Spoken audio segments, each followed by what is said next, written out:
I didn't expect to find anything. I didn't think I had a chance.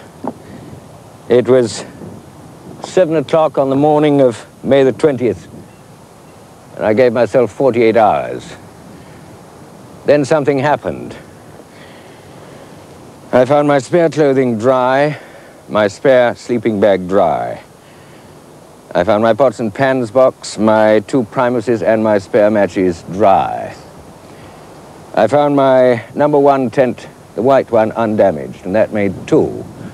My #2 tent, the grey one, was still up in first camp because for 6 weeks I'd been too crippled to get up there. I found my 8 boxes of sledging rations intact. I found a case of 12 bottles of vintage Burgundy, a marlin spike to knock the tops off with, and an 8-pint saucepan so I could drink. And I was becoming uneasy. Here was I within a few hours of the wave, exactly equipped with a minimum of tools for indefinite survival. It was a straight package deal against all the odds. But it could be a bluff, a deception just to prolong the agony, and I wasn't buying that one. I had my drugs. I also had permission to use my drugs for an easy way out if need be. So I'd find my drugs just in case. Not there. My medical tea chest might never have happened. And then I saw a small tin lying which could have come from a chemist's, and it had pills. I was looking for morphine to make a comfortable end. I found a tin of 500 ABCD vitamin tablets to keep me in good health. So something was happening.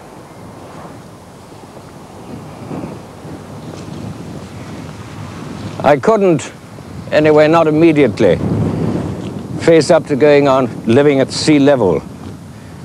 The only alternative to the flat was the gully. But I had to get up there with a sleeping bag and sledging rations and my pots and pans box. Tussockies, trouble at the best of times, and I was still a very lame duck. What saved me was the Burgundy. I was so drunk by early afternoon that nothing deterred, nothing daunted, nothing hurt. I could fall about and not feel a thing. It didn't matter.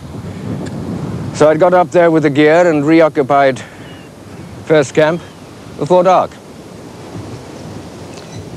I am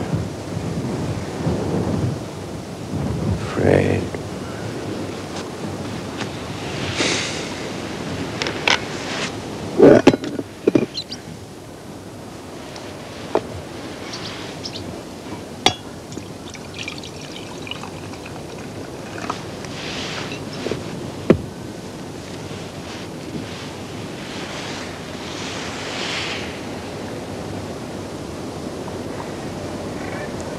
In one respect, I suppose I was ready. Ever since I knew the job was on, I'd been conditioning myself to face fear, but not grief. That took me completely by surprise. You see, I couldn't now do anything except survive, and it simply wasn't worth it. I wasn't worth it.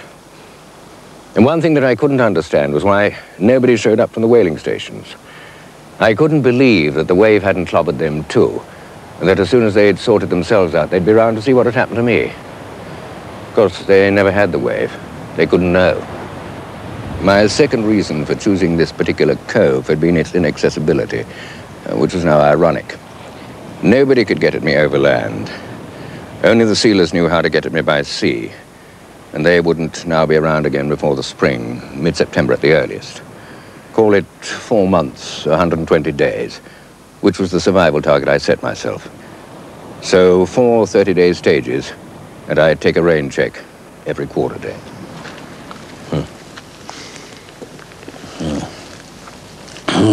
Primus, processed cheese over there. Socks. Batteries. Don't know what there is under here, but we might look. No. Just bits of hardboard. I think I was using that as sort of dunnage to lie on. Oh, and Primus prickers, plenty of those. You know, not being in control of a situation gets me down almost quicker than anything, so I had to take charge.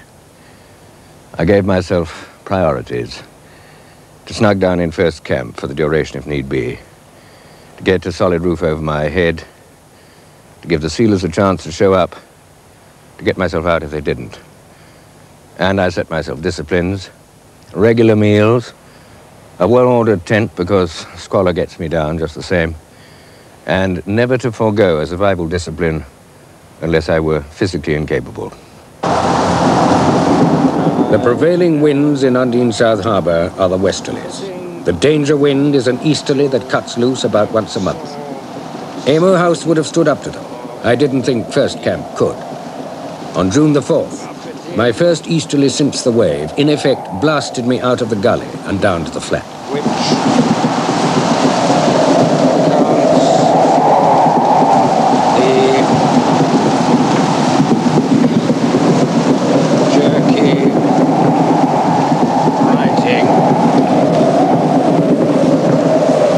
My favorite tent is a tapered ridge design with a small arse end to pitch into the wind, shaped like a wedge. One of my tents will just about fit this wallow. And in 1961, from June the 6th until August the 9th, one of them did. When the winter snows came and the flat was covered to the height of the tussock, it was like living in a lidless white box with no room to turn round. This is Tussock Camp.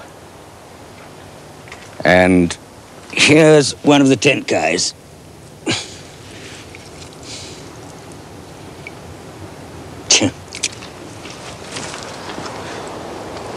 The sound of the surf was much louder down here, and I kept on imagining another wave.